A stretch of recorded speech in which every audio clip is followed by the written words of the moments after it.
बे ओनसोलनि गाहाय समस्या होननानै बुङोबा बिनि जि दैबानानि समस्या बोसोरै बोसोरै दैबाना जानानै जि गामिफोरखौ बालाजों फबनाय बे मोनसे गिदिरथार समस्या सुबुंफोर दङ बिथांमोनखौ खावलायनो लुगैगोन नोंथांमोना जि जायगायाव रायजो जादों बे जायगायाव रायजो जानाया जुदि 2013 मायथाइनि 13 डिसेम्बरनि आगोलावबा नोंथांमोना बैफोर जायगायावबो फरेस्टनि हा मोनथायनांगौनि थाखाय फरेस्ट डुवेलार एक्ट 2006 नि बागै जोङो एप्लाइ खालामनो हागोन।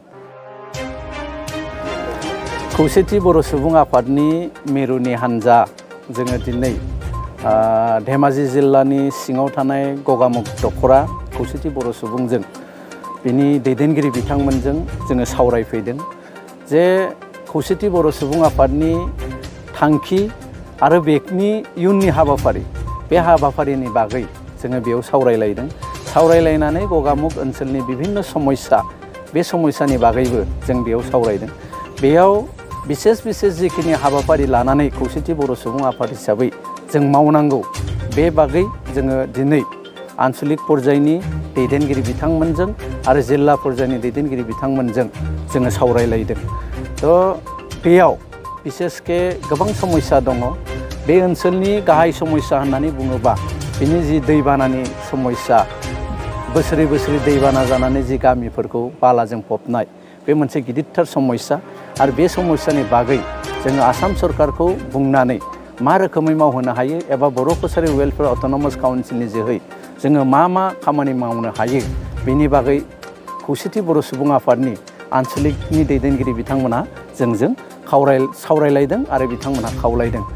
नोंथांमोननि चेनेलनि गेजेरजों आं मोनसे बाथ्राखौ दिनै बुंनो लुगैदों। मैया आसाम सरकारनिफ्राय सनितपुर जिल्लायाव रायजो जानाय बर'फोरनि थाखाय 1301 मोनसे इन्टाइटेलमेन्ट सार्टिफिकेट फरेस्ट डुवेलार एक्ट 2006 नि मथे बिथांमोनहा होदों। बेखिनि खामानिखौ मावनानै होनायनि थाखाय बे फोरमान बिलाइखौ गथायनानै होनायनि थाखाय जों आसाम सरकारखौ जोंनिफ्राय खौसेथि बर' सुबुं आफादनिफ्राय जोङो साबायखर जासिदों आरो बिथांमोननो जोंनि मोजां मोननायखौ जोङो जासिदों। सेम टाइम जों मोनसे बाथ्राखौ दिनै मोनथिहोनो नागिरदों जे सनितपुर आरो बिश्वनाथ जिल्लायाव रायजो जानाय माखासे बर' सुबुं बिथांमोनहा एसे गोनो गोथोआव दङ जे सेन्चुरियाव रायजो जानाय एबा जि नेशनेल पार्कफोर बे पार्कफ्राव रायजो जानाय बिथांमोनहा फरेस्टनि बे इन्टाइटेलमेन्ट सार्टिफिकेटखौ मोननो हागोन ना हाया। जोङो फरेस्ट डुवेलार एक्ट 2006 बेखौ फरायनानै बेयाव जि फरेस्टनि डिफिनिसन दङ बे डिफिनिसनाव जों नायनानै डिफिनिसनाव रोखायै लिरनायखौ जों मोनदों जे बेयाव जुदि सेन्चुरियावनो जा बा नेशनेल पार्कआवनो जा रिजार्भ फरेस्टआवनो जा बा गुबुन जि फरेस्टनि हा बे हायाव जुदि 2005 मायथाइनि 13 डिसेम्बरनि आगोलाव रायजो जानायनि फोरमान होनो हायोबानो बैफोर ओनसोलफ्रावबो जि फरेस्टनि इन्टाइटेलमेन्ट सार्टिफिकेट फरेस्टनि जि हा मोनथाय बेखौ मोननो हायो बे रोखा। गतिके आं खौसेथि बर' सुबुं आफादनि जानानै जोङो सनितपुर आरो बिश्वनाथ जिल्लानि रायजो राजा एबा आसामनि गुबुन खना खनला जायगायाव रायजो जानाय गासिबो ट्राइबेल माहारिनि जि जोंनि सुबुंफोर दङ बिथांमोनखौ खावलायनो लुगैगोन नोंथांमोना जि जायगायाव रायजो जादों बे जायगायाव रायजो जानाया जुदि 2013 मायथाइनि 13 डिसेम्बरनि आगोलावबा नोंथांमोना बैफोर जायगायावबो फरेस्टनि हा मोनथायनांगौनि थाखाय फरेस्ट डुवेलार एक्ट 2006 नि बागै जोङो एप्लाइ खालामनो हागोन। जोंनिफ्राय खौसेथि बर' सुबुं आफादनिफ्राय जोङो बिभिन्न जायगायाव जोङो नैबे बाथ्राखौ नोजोर होदों जे जोङो फैनायनि सलैनो जोङो नायबोदों फरेस्ट डुवेलार एक्ट 2006 बेसेबां इमप्लिमेन्ट जामारदों। गुबुन जिल्लायाव एफा एनै जाबोबाय थादों। जोंनि दुखु मोननायखौ दाख्लैनिफ्राय फोरमायबाय थादों जे आसाम सरकारा फरेस्ट डुवेलार एक्ट 2006 खौ इमप्लिमेन्ट खालामजोबालासिनो जे ट्राइबेल माहारिफोरखौ इभेक्सन खालामनायनि नटिस होनाय बिनि बागै जोङो नोजोर होदों। मैया जोङो बगिनदि लखिमपुर जिल्लायाव जों मोनसे मेल खालामदोंमोन।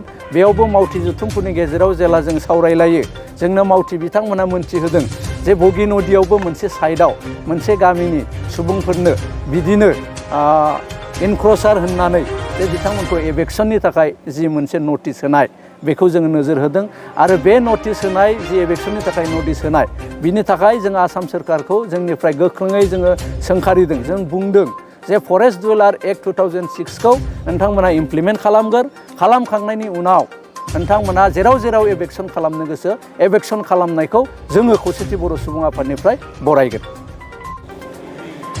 दिनैहाय जोंनि धेमाजि जिल्लानि सिङाव थानाय गगामुख दख'रा आरो धेमाजि दख'रानि UBPOनि जा मावथिफोरखौ लानानै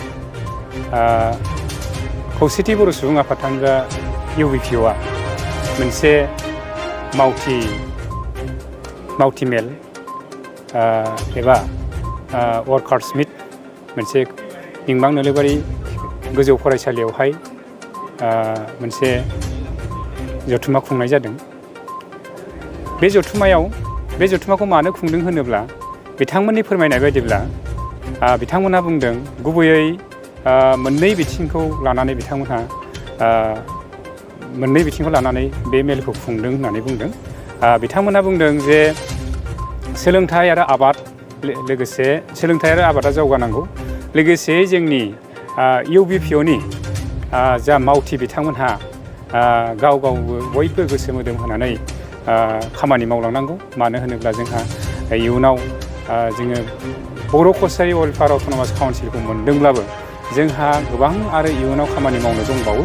बेनिखायनो गोसो बायालासिनो बयबो गाजा गोमजायै खामानि मावलांनानै इयुनाव माखासे मावबावनांगौ खामानिफोरखौ मावलांनो थाखाय बिथांमोनहा गुबैयै बे